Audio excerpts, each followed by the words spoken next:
کیوں ہے السلام علیکم ناظرین، میں ہوں عبدالرؤف بزمی۔ ناظرین، جیسے کہ آپ کو معلوم ہے کہ آج جو آفیشیل سیکرٹ ایکٹ ہے سیفر کیس کا، اس نے ایک بہت بڑا فیصلہ دیا ہے پی ٹی آئی کے بانی چیئرمین عمران خان اور شاہ محمود قریشی کے حوالے سے۔ ان کو جو ہے 10 سال کی سزا سنائی گئی ہے۔ جو آفیشیل سیکرٹ ایکٹ کے جج ہیں جج عبدالاسنان ذوالفقار، ان کی طرف سے انہوں نے ان کو آج سزا سنائی ہے۔ اس سے قبل جو گزشتہ روز ایک طویل سماعت ہوئی ہے جو 14 گھنٹے سے بھی زائد جاری رہی ہے، جو دن کو صبح شروع ہوئی رات گئے تک یہ سماعت جاری رہی، جس میں مختلف اتار چڑھاؤ آتے رہے، گواہان کے بیانات قلم بند ہوئے، وکلا کی اور پی ٹی آئی کے جو چیئرمین ہیں ان کی جو ہے عمران خان کی بحث تکرار ہوئی، شاہ محمود قریشی کی ایک بڑا لمبی طویل یہ رہی ہے، بڑی انٹرسٹڈ سماعت۔ آج اس کا صبح جو فیصلہ ہے، تو اس حوالے سے ہمارے ساتھ آج میرے ساتھ سینئر جرنلسٹ اور اینکر پرسن مجید جان موجود ہیں۔ ان سے آج اس حوالے سے ہم تجزیہ لیں گے کہ اب یہ فیصلہ تو آ گیا ہے آج، پہلے تو اس کے اوپر یہ بتائیں کہ کیا اس فیصلے کو کیسے دیکھتے ہیں۔ دوسرا یہ کہ اب جو پی ٹی آئی کے جو وکلاء ہیں وہ اس فیصلے کے خلاف ہائی کورٹ میں آئیں گے، اپیل کریں گے۔ اس حوالے سے بھی ان سے پوچھتے ہیں کہ اس کو کیسے دیکھتے ہیں کہ اس میں کیا اس کے سیاسی اور قانونی اثرات کیا ہوں گے آگے۔ جی پتلا جان، سب سے پہلے آپ کو شکریہ کہ آپ نے ہمیں ٹائم دیا قیمتی۔ کیسے دیکھتے ہیں اس فیصلے کو، اور پھر اس کے بعد اس کے خلاف جو اپیل آئے گی ہائی کورٹ میں؟ دیکھیں، یہ فیصلہ یقینی طور پہ پاکستان کی سیاسی تاریخ کا ایک اور فیصلہ ہے جس کو اچھے الفاظ میں یاد نہیں کیا جائے گا، اور جو پاکستان کی عدلیہ کا جو انصاف کا ترازو ہے اس کا ایک پلڑا 2018 کے الیکشن سے پہلے ہمیں نظر آتا ہے اور دوسرا پلڑا 2024 کے الیکشن سے پہلے نظر آتا ہے۔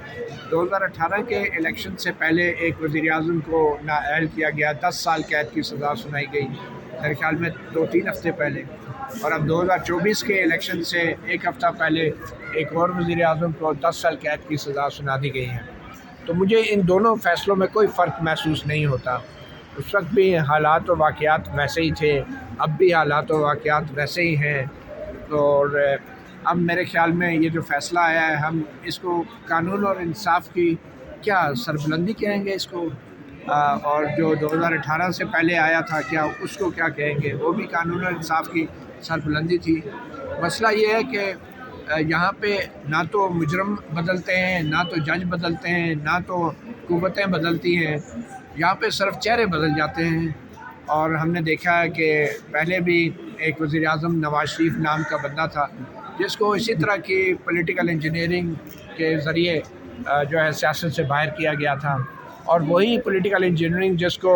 عمران خان سپورٹ کرتے رہے ہیں اور اس کا فائدہ اٹھاتے رہے ہیں، آج خود عمران خان کے ساتھ بھی وہی ہوا۔ تو میرے خیال میں یہ پاکستان کے آئین اور قانون سے زیادہ یہ قدرت کے قانون کے حساب سے یہ فیصلے ہو رہے ہیں، اور افسوس کی بات ہے کہ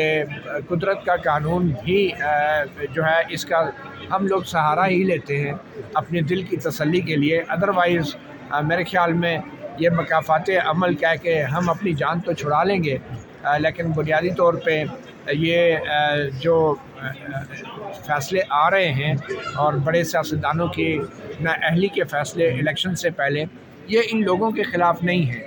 یہ ہمارے سیاسی جماعتوں کے خلاف ہیں، یہ فیصلے خود ہمارے نظام عدل کے خلاف ہیں، یہ فیصلے خود ہمارے میڈیا کے خلاف ہیں، ہمارے سوسائٹی کے خلاف ہیں، ہمارے ووٹروں کے خلاف ہیں، اور ہمارے جمہوری عمل کے خلاف ہیں۔ بدقسمتی سے ہم لوگ اس وقت اتنے سیاسی طور پہ تقسیم ہو چکے ہیں کہ کچھ دیر پہلے میں ابھی علیمہ باجی سے بات کر رہا تھا، تو وہ یہ کہہ رہی تھی کہ نواز شریف کو صحیح سزا ہوئی تھی اور عمران خان کو غلط سزا ہوئی ہے۔ تو جب تک اس طرح کی سوچ ہماری رہے گی تو ہمیں اسی طرح کے فیصلے دیکھنے کو ملیں گے۔ رات کو جو سماعت چل رہی تھی سائفر کیس کی، تو ماحول تو یہ بنا ہوتا کہ شاید عمران خان کو سزائے موت ہوگی یا عمر قید۔ اس سے حوالے سے اب جب فیصلہ آیا تو اس میں 10 سال، اس کو آپ کیسے دیکھتے ہیں سزا کے؟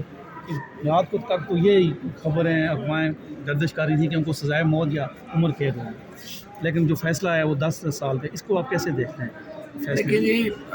یہ افواہیں جو گردش کرتی ہیں وہ پھیلائی بھی تو جاتی ہیں نا، تاکہ لوگ آخر میں کہیں کہ چلو شکر ہے جان بچ گئی۔ تو یہ پہلے میڈیا بھی اس میں بڑا رول پلے کرتا رہا کہ سزائے موت ہوگی، سزائے موت ہوگی، اور پھر آخر میں 10 سال ہوئی تو چلو شکر ہے جان بچ گئی۔ تو میرے خیال میں بات یہ نہیں ہے کہ سزا کتنی ہوئی ہے، بات یہ ہے کہ نظام عدل 2018 میں بھی ہائی جیک تھا اور ابھی بھی وہی صورت اب یہ کیونکہ اب یہ ہائی کورٹ آئیں گے تو آپ کو کیا لگتا ہے ہائی کورٹ میں ان کا کیا اسٹیٹس ہوگا جب یہ اپیل دائر کریں گے اس کے لیے اس کے خلاف فیصلے کے جو ٹرائل کورٹ ہے سائفر کا؟ ہائی کورٹ میں کیا سٹیٹس ہوگا؟ ہائی کورٹ میں شاید اتنا ہی ٹائم لگ جائے جتنا ٹائم نواز شریف کو ریلیف لینے میں لگ گیا تھا، اور اللہ معاف کرے اس دوران جو کچھ نواز شریف کے ساتھ ہوا ہم یہ تو نہیں سمجھتے کہ وہ عمران خان کے ساتھ بھی ہوگا، مگر پھر بھی میرے خیال میں جیسا میں نے پہلے کہا کہ الیکشن تو ہو جائیں گے۔ اچھا یہ بتائیں اب الیکشن بالکل سر پہ آ گئے ہیں، چند دن رہ گئے ہیں الیکشن کو، اس کے الیکشن پہ کیا اثرات ہوں گے ایسا وہ عمران خان کے اپنا اور پارٹی کے حوالے سے جو الیکشن میں لڑ رہے ہیں؟ دیکھیں الیکشن پہ کیا اثرات ہونے ہیں، ظاہری بات ہے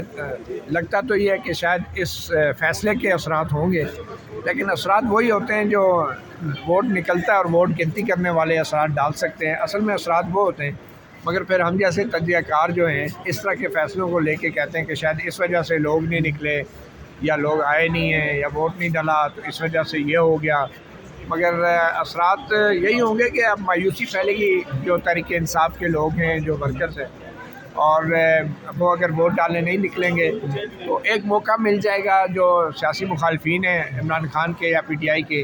کہ وہ یہ کم از کم جسٹیفائی کر سکیں گے کہ کیونکہ خان صاحب کے ووٹر نہیں نکلے یا ووٹر ٹرن آؤٹ کم تھا تو اس لیے ہماری اتنی ووٹیں نکل آئی۔ تو یہ تو اثرات بھی ہوتے ہیں اور کچھ اثرات صرف ووٹوں کی گنتی میں ہی نظر آتے ہیں، اس سے پہلے تو صرف تجزیے ہی ہوتے ہیں۔ شکریہ یہ جیسا کہ ناظرین آپ نے سینئر انٹر پرسن اور صحافی مطلع جان کا آپ نے تجزیہ سنا جو آج سائفر ایکٹ عدالت نے جو فیصلہ دیا ہے عمران خان اور شاہ محمود قریشی کو 10 سال کی سزا سنائی ہے، تو اب کیونکہ ان کا فیصلہ تو آ گیا ہے سائفر ایکٹ جو کیس کا عدالت کا تھا، اب کیونکہ جو پی ٹی آئی کے جو وکلاء ہیں وہ اب ہائی کورٹ میں آئیں گے اور اس کے خلاف اپیل دائر کریں گے یہاں پہ اس فیصلے کے خلاف۔ اب دیکھنا ہے کہ یہاں ہائی کورٹ میں ان کو کیا اس پہ ریلیف ملتا ہے نہیں ملتا ہے، یہ اب جب یہاں پہ یہ سماعت ہوگی یہاں پہ یہ درخواست دائر ہوگی تو پھر اس کے بارے میں کچھ کہا جا سکتا ہے۔ تو اس کے ساتھ ہی مجھے اجازت دیجیے، آپ کا بہت شکریہ۔